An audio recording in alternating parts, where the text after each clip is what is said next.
Not Anya POV. Husband. Dive. Please. What? I don't know why I said that. Basta ang gusto ko ay maramdaman ko naman kahit saglit ang mainit at malambot niyang mga labi. And I wanted to embrace him, but this is my dream, yeah, this is just a dream. I felt his lips down to my neck and he kissed it. Nakakatunaw husband. Nakakalambot ng mga tuhod. Dave, what is it? Mahinang bulong niya malapit sa tainga ko, at naramdaman ko ulit ang labi niya sa pisngi ko pababa sa leeg ko. Dahan-dahan na lamandes sa balat ko ang nakakatunaw niyang mga halik. What is it baby? Napabitaw ako bigla sa kanya, at malakas na tinulak ko siya. What not Anya? Mura niya sa akin nang muntik na siyang mawalan ng balanse. Tumayo ako ng maayos at inayos ang damit ko. Baby, muli niyang hinawakan ang baywang ko, at niyakap ng mahigpit ngunit tinulak ko siya ulit. What's wrong with you? Naiinis na tanong niya sa akin, at napatiimbagang siya. Don't playing with me Dave. Don't you dare, I warned him. What? I'm not playing with you. Dave, you're just drunk, and you don't know what is you're doing right now. And please don't call me baby, naiinis na sambit ko at napatigil siya sa huling sinambit ko. Why? I call Arjun a baby, it sounds good right? What's wrong with that? You're so choosy. Napaawang ang labi ko sa sinabi niya, am I choosy? That's the problem Dave, you called your mistress baby. And I don't like that. I'm not choosy, habol ko ang hininga kong saad. I am mad right now. So my wife is jealous. I like that. Ngising sambit niya at natulala na lang ako. Just what the right. You're right. I'm just playing with you, aniya at tumawa pa siya. Nag-echo pa ang malamig na halakhak niya sa buong silid. Good observant wife. Arjuna was right. I will never deceive you. I thought, isang halik lang bibigay ka na but I'm wrong. I see Mrs. Benson, aniya at tumulo bigla ang luha ko, at dahilan naman ng pag-iwas niya. He looked away. Minsan ba Dave, nagpakatotoo ka ba? Tanong ko sa kanya pero hindi siya sumagot sa akin. Nanatili siyang nakatayo, at walang imak, habang nakasandal sa pader. Tama ka rin Dave, kaunti na lang talaga ay bibigay na ako, pero tinawag mo akong baby ani ko at pekeng tumawa pa ako. Automatikong napatingin siya sa akin. Naninimbang na tinitigan niya ako. That was fake, komento niya at mas lumakas pa ang tawa ko. Husband, did you know that fakes surrounding you? Do you? There are many fakes around and the one is real. Think about it husband, who's the real and fake? Ngising tanong ko sa kanya, at rumahistro sa mga mata niya ang pagkalito. Hindi niya nagets ang sinabi ko, at alam kong hinding-hindi niya rin maiintindihan iyon. Tumunog bigla ang phone ko, at hindi na siya nakasagot pa sa akin, mabilis ko naman sinagot ang tawag, without checking the caller ID. Yes. Not Anya, where are you? Malamig na tanong sa akin ni Montreal. Here, wala sa sariling sagot ko, at tinitigan ko lang si Dave na kunot noong tinitigan ako. What is that not Anya? Come on, you have to get out of here. Nagkakagulo na sa loob ng hotel, mind you Mrs. Benson. John Reyes is here and don't worry you're out of here. Ako na ang bahala hamuli sa lalaking iyon, besides kaibigan ko naman ang lalaki. Hurry up! Umalis ka na rito. Sigaw ni Montreal mula sa kabilang linya, at alam ko at that moment ay tumatakbo siya. Biglang namatay ang ilaw ng pinutol na ni Montreal ang tawag. What's wrong with the light? Mahinang tanong ni Dave. Wala akong makita, wala akong naaaninag kahit na ano, mahina ako sa dilim. Come on Dave. Umalis na tayo rito, saad ko na may bahid na pagmamadali sa boses. Humakbang ako palapit sa pintuan, pero natapilok ako bigla, kaya dahilan para madulas ako. Naramdaman ko ang sakit sa paa ko. I hate these high heels. I will never use these shoes again. Mahinang sambit ko at narinig ko pa ang mahinang halakhak niya ulit. Pinagtatawanan pa ako ng luko. I saw you, aniya at parang natutuwa pa siya sa nangyari sa akin. I can't. I'm seeing darkness, where are you? Nauutol kong saad. Wala talaga akong makita. Naramdaman ko na humawak sa siko ko si Dave. And ay hindi ko man lang naramdaman na papalapit na siya sa akin. I see not Anya, hindi ka nakakakita sa dilim. Unlike me, I'm seeing your beautiful face, are you aware of that, wife? Uminit bigla ang pisngi ko sa sinabi niya. Dave, hindi mo alam ang ginagawa mo ngayon sa akin. You don't have any idea. I don't have time for playing with you again, Dave. Kailangan na nating umalis dito. Iritadong sigaw ko at tumawa lang siya. Dave. Tawag ko sa pangalan niya, na may pagbabanta. Wala rin siyang ideya kung ano na ang nangyayari sa loob ng hotel, at kung bakit nga ba bigla ay nawala ng ilaw. Alright, just one question, Anya. Napapikit mata ako dahil nag-iinit na ang ulo ko sa kanya. What the? We don't have any time for that. For God's sake, we need to get out of here. Come on, just one question at Anya, bahala ka. Dito na lang tayo. Maglaro, saan ang gusto mo? Sa sink na nakaupo o nakasandal lang sa pader. Kahit hindi ko siya nakikita ngayon, ay alam kong nakangisi siya sa akin. Base pa lang sa boses niya. Right away, Dave, sasagutin na kita. Asat ko rito na sinabayan ko pa ng pag-ikot ng mga mata ko. Okay, ano ang unang naramdaman mo nang masilayan mo ang sarili mong anak? Napamura ako ng mahina, iyon lang ang itatanong niya sa akin. Ano naman ang kinalaman niya roon sa akin? Seriously? Dave, you know that answer at mararamdaman mo iyon.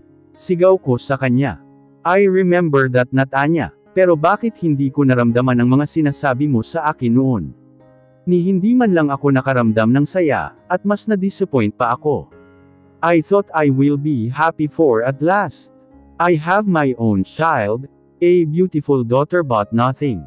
Mas nararamdaman ko pa na masaya ako kay baby Margarita. And why I have this feeling na anak ko siya. And the worst, parang anak ko rin ang anak mo, Anya, nang hihina ang boses na paliwanag niya sa akin. Nawalan ako ng sasabihin. I don't have any idea for that. Nakakatulala. Tell me, Anya. Sabihin mo sa akin ang nalalaman mo. Tell me what is the fake that you were talking about. I'm getting crazy, Anya. I started to get confused, at magduda kung ako ba ang ama ng anak ni Arjona. Ako ba? Halata sa boses niya ang bigat ng problema. Problema nga ba? What? I don't know. Umalis na lang tayo rito, dahil nagkakagulo na sila sa labas. Sa halip na saad ko. I want you to know, Dave, na hindi ikaw ang ama at sabihin na lamang ang lahat ng katotohanan, pero hahayaan na lang kita mag-isa na malaman iyon, baka kasi kapag sinabi ko iyon, ay magiging marupok na naman ako. O baka hindi mo na naman ako paniniwalaan. Okay, can you walk? Bamantong hininga na muna siya, bago tila sumuko na sa akin. Nalalayan ako ni Dave na makatayo, at nang tuluyan na nga akong nakatayo, ay muntik na akong bumagsak ulit, kung hindi lang siya nakahawak sa baywang ko.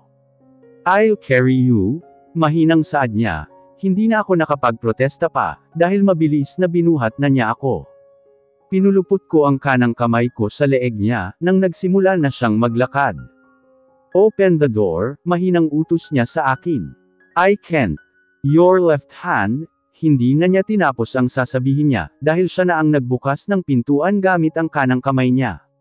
Tinukod niya ang kanang paa niya sa pader, para hindi ako tuluyang mahulog, dahil isang kamay niya lang ang nakahawak sa akin. Naramdaman ko ang matigas na hita niya sa likod ko. What's going on here? Tanong niya nang makalabas kami, at maraming taong tumatakbo at umiiyak. Nagkakagulo sa loob, at halos magsiksikan na silang lahat, makalabas lang mula sa loob ng hotel. Mabilis na naglakad si Dave, and thanks to him may nakikita siya kahit madilim. Napatigil si Dave sa paglalakad, nang makarinig kami ng putok, hindi lang isang beses at nagsabay-sabay na ang pagpuputok. My parents, safe and sound, sambit ko, and he continued to walk again. I felt relief nang tuluyan na kaming nakalabas. Parang ang bigat sa dibdib kanina. I was afraid na baka mapahamak ang asawa ko. Madam, napatingin ako nang sumigaw si Kale kasama si Pex.na madilim ang mukha at walang emosyong nakatingin sa amin. Mabilis na lumapit sila sa amin. Bubuhatin ko na po si Madam, ani ni Kale. Ako na. Sabay na sambit nina Dave at Pex. I'm the brother, I can carry my own sister, malamig na sambit ng kapatid ko. I can take care of her, ani naman ni Dave. Sasaktan at paiiyakin. That's what you call take care. Fool yourself. Nagtatagis ang bagang nasaad ni Pex, at inagaw niya ako bigla mula sa asawa ko, walang nagawa si Dave. Please careful, natuwa ako sa sinambit ni Dave. He's a fool. You can leave now, Dave. Salamat sa pagbuhat sa akin papunta rito. You saved me from the darkness for once. Come on, Pex. We need to leave now, I said. I encircled my right arm on his neck, at sinubsob ko ang mukha ko sa dibdib ng kapatid. Nanuot sa ilong ko ang mabango niyang perfume. Gusto ko munang makasama ang asawa ko, gusto ko ulit maramdaman ang mga halik niya, but I can't, sasaktan ko lang ang sarili ko.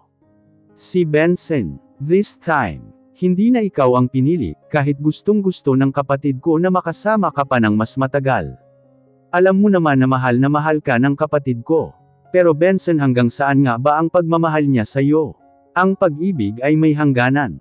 Sa huli ikaw pa rin ang talo, saad ng kapatid ko, walang bahid na kahit anong emosyon. Pex. Alright. Tumalikod si Pex at naglakad na. Ape, ate Ape, tumulo ang luha ko sa pisngi ko. Ang tagal kong hindi narinig iyon sa kanya. Natuwa ang puso ko, gusto kong tumalon at salubungin ka ng mahigpit na yakap. Pero hindi ko na yata kayang maloko sa mga matatamis mong wika. Ate Egg, napamura ng mahina si Pex. I want to know the truth badly. Hindi ko na alam kung sino na ang paniniwalaan ko, si Arjana ba o ikaw?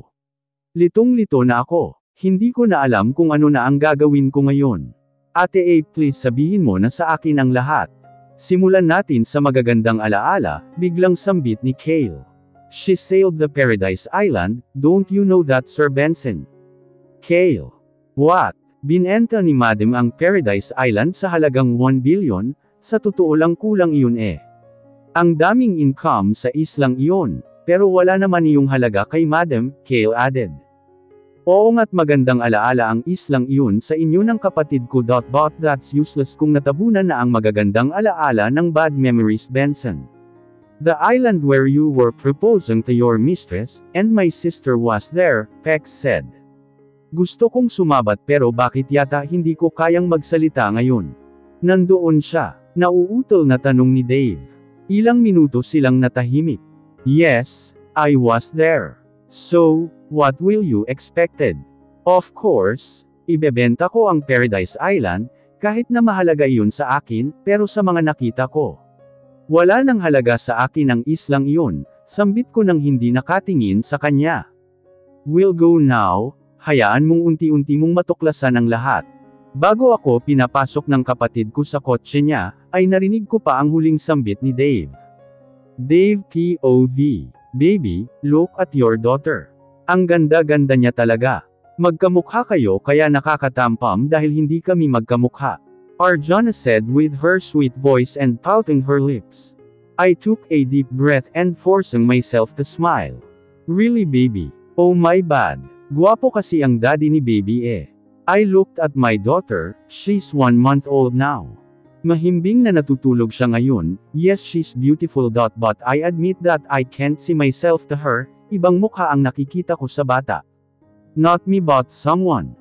1 buwan na din since nakausap, at nakasama ko ang asawa ko sa loob ng restroom and, after that incident, hindi na kami nagkita at nagkausap pa.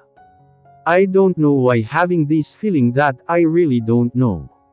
Naman, ang gwapo-gwapo talaga ng fiancé ko. Masayang sambit ni Arjana.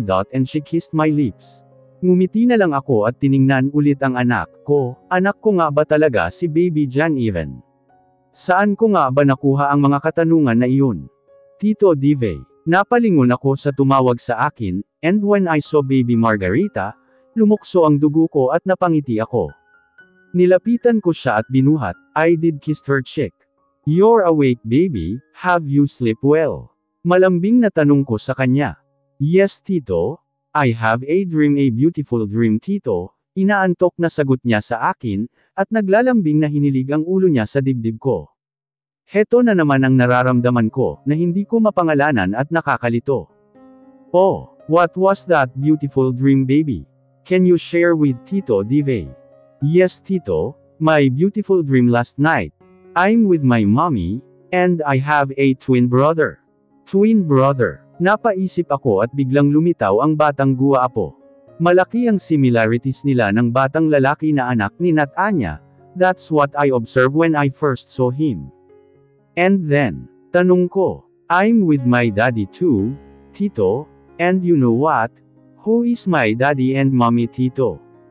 Who is it, baby? Nat Anya and you. My heart started beating fast, and I don't know why. Napangiti ako. Oh, that, I couldn't finish my words when baby Jan even crying. Napatingin ako kay Arjona, masamang nakatingin sa amin, at lalong-lalo na kay baby Margarita. Arjona, si baby Jan even, sambit ko at pinagtaasan niya lang ako ng kilay. Get your daughter, Dave. Nakita mo na nga na umiiyak na. Pag-alit na sambit niya, at hindi ko nagustuhan ang sinabi niya. Ganito siya palagi, kung nakakalimutan ko sila ng anak namin, at kay baby Margarita lang ako nakatuon, ay palagi siyang nagagalit at kapag umiiyak na si Jan even. Hindi niya ito bubuhatin, bagkus sa akin niya pinapagawa ito. Napabuntong hininga na lang ako. At marahan na binaba si baby Margarita. Baby, wait for a while ha. Yes, Tito. Aniya at lumapit na ako sa stroller, akmang bubuhatin ko na si baby Jan even, nang biglang tinabig ni Arjona ang kamay ko, at siya na ang bumuhat sa bata. Magsama kayo ng anak-anakan mo. Palagi na lang ang atensyon mo ay kay alak na iyan. Kami ang mag-ina mo, at anak mo si Jan even, pero ang buong atensyon mo ay nakay alak. Magsama talaga kayo. Reklamo ni Arjona at lumabas na ng kwarto ni Jan even. Nasa mansyon namin kami. I bought this mansion for us. Not Nat Anya bought Arjona. Hindi na kami nakatira sa mansyon namin ni Nat Anya, because everything was messed up. Biglang naglaho si Nat Anya and with that man. I wanted to find her, but I can't. Daing ko nang bigla akong sinuntok ng malakas sa tiyan, at napabuga pa ako ng dugo. Sabi na kasi amin na ang pera mo, pero hindi mo binigay sa amin. Kaya hayan ang napapala mo, he said, and he grabbed my collar, at binigyan niya ulit ako ng malakas na suntok sa panga. Ang dami ko ng sugat. Paano ako napunta sa ganitong sitwasyon na ito? Hayan, suntukin mo pa ng sobrang lakas, bossing. Sayang ang gwapo mong mukha, tutoy. Nanlalabo na ang mga paningin ko, at sobrang masakit na ang katawan ko, pero malinaw pa rin ang pandinig ko, at ngayon nga naririnig ko ang mga tawa nila, sobrang madami sila kaya hindi ko sila malabanan. Kung ibenta na lang kaya natin siya, bossing? Natatawang tanong naman ng isa nilang kasamahan. Tama, ibenta na lang natin siya. Hindi na, dudukutin na lang natin siya, mayaman si Tutoy, kaya sa pamilya niya na lang tayo manghihingi ng kidnap for ransom. Kidnap for ransom, sambit ng isa marahil ay sinapak niya yung isa niyang kasama, kaya napadaing ito. Pareho naman iyon. At huwag mo akong sapakin. Reklamo ng isa. Nakangisi ako, mga syunga talaga. Kung makakaalis lang ako dito, ay hahanapin ko kayo. Loko. Anong por? 4. Parehas baplaks. Binigyan naman ng panibagong kasamahan nila ng sapak ang dalawa. Napangisi ako ulit, at napadaing nang nakaramdam ako ng hapdi sa pisngi. Nakuha mo pang ngumisi ha? Loko ka talaga. Tumayo ang lalaki, at hindi ko inaasahan ang ginawa niya, sinipa niya ako ng malakas. Hayan, maraming mga paa na ang sumipa sa akin, at napatigil lang sila nang makarinig kami ng boses babae. Tumigil na kayo, mahinang sambit niya, hindi pa sigaw at kalma lang, pero malamig at mapanganib ang boses niya. O babae, bossing. Jackpot na naman tayo niyan. Ano ito, tagapagligtas? Naku ineng, naligaw ka ba? Pilit kong minulat ang mga mata ko, at hindi naman ako nabigo, nakita ko ang isang figure ng babae. Pero hindi ko maaninag ang mukha. Hindi ko namalayan ang mga pangyayari, at isa-isa na akong nakarinig ng maraming suntok, sipa at pagbagsak at mga sigaw nila. Iyan din ang inyong napapala, mga adik, mga sira 10 laban sa isa. Nakarinig ako ulit ng mas malakas na pagbagsak, at mga daing nila. Naramdaman ko na may humawak sa collar ko, at pilit na pinapatayo ako. Sige lumapit ka. Lumapit ka. Sasaktan ko ang lalaking ito.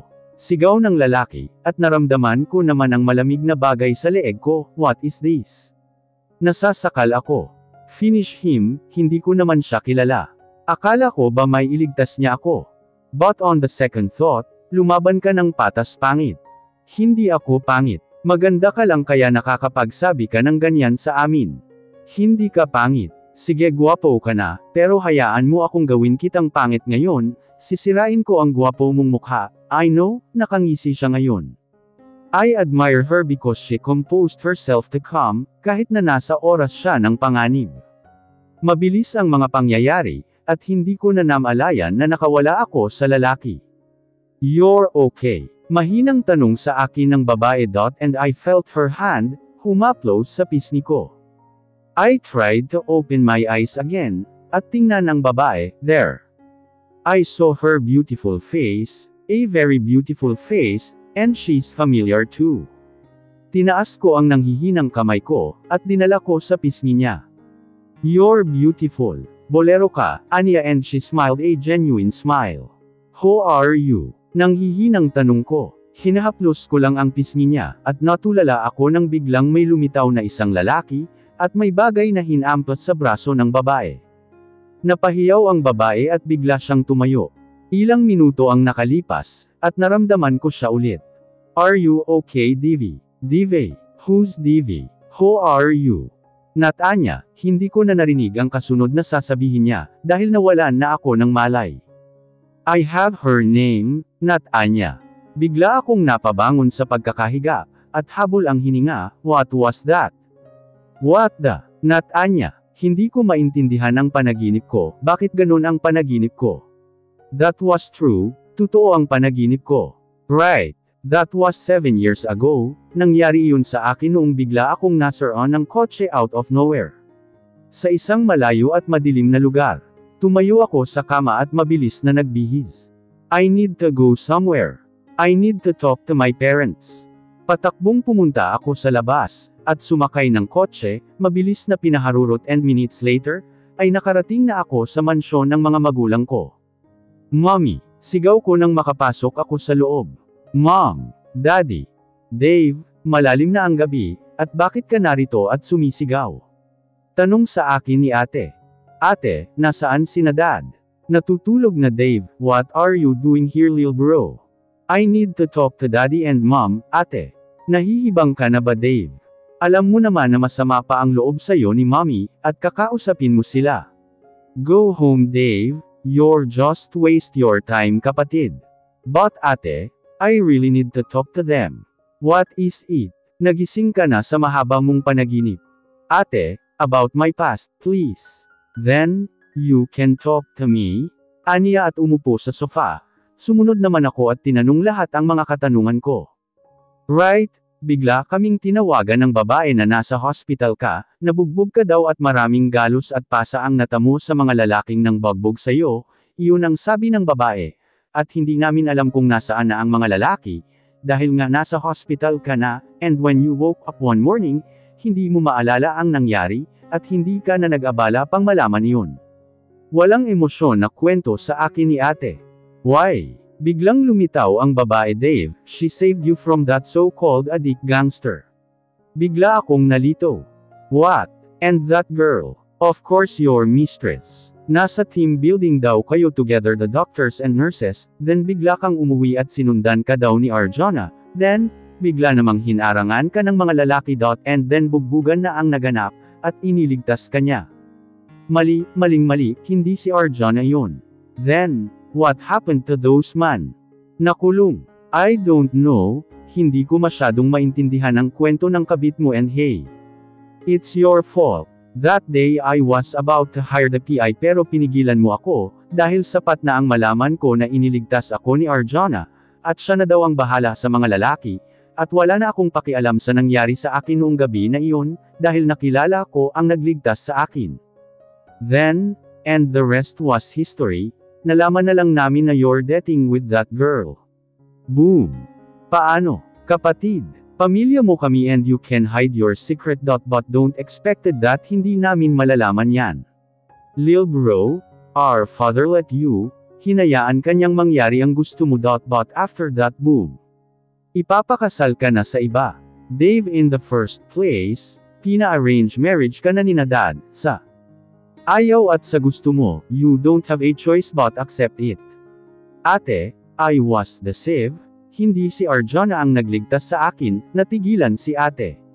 Sino? Kung hindi si Arjona, it was my wife, ate. Are you sure? Naalala ko na ang nangyari, she saved me, ate. Dumating siya at niligtas ako. Paano mo nasabi na si Natanya? I asked her name, and after that nawala na ako ng malay, not to mention, na hinampas pa siya ng lalaki sa braso, hindi ko alam kung anong bagay ang ginamit ng lalaki, bigla kong naalala ang kamay ni Natanya. What have I done? Tumayo ako at ginulo ko ang buhok ko. Ate, may amnesia ba ako? Nawalan ba ako ng memorya? No, but why I can't remember her?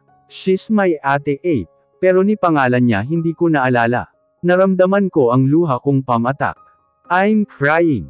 Wala kang memorya, anak. No, hindi ka nawalan ng memorya, napalingon ako kay mommy. You only have a short-term memory, mabilis mo nakakalimutan ang mga pangyayari. At nabahala kami doon. But when your doctor that it was normal. And we don't have to worry about. We felt relief. Bata ka pa ay normal na yun sa'yo. Mabilis mo nakakalimutan ang mga bagay-bagay, malungkot man o masayang memorya. Especially when you are happy, nakakalimutan mo ang mga masasakit na alaala. Kung nagiging masaya ka bigla, that was happened, anak, nang umalis ang asawa mo, para mag-aral sa ibang bansa, mabilis mo siyang nakalimutan. Dahil sa mga bagong kaibigan na nagpapasaya sa'yo. Mommy, masakit iyon para kay Abe, naiiyak na sambit ni mommy, at lumapit sa akin. Niyakap ako ni mommy at hinagod ang likod ko. You're crying. Mom, Natanya is my ate Abe, she's my real savior, mom, naiiyak na sambit ko. Always son, when you are both young, at siya ang tumayong ate mo sa school. Daddy, my wife is really my savior.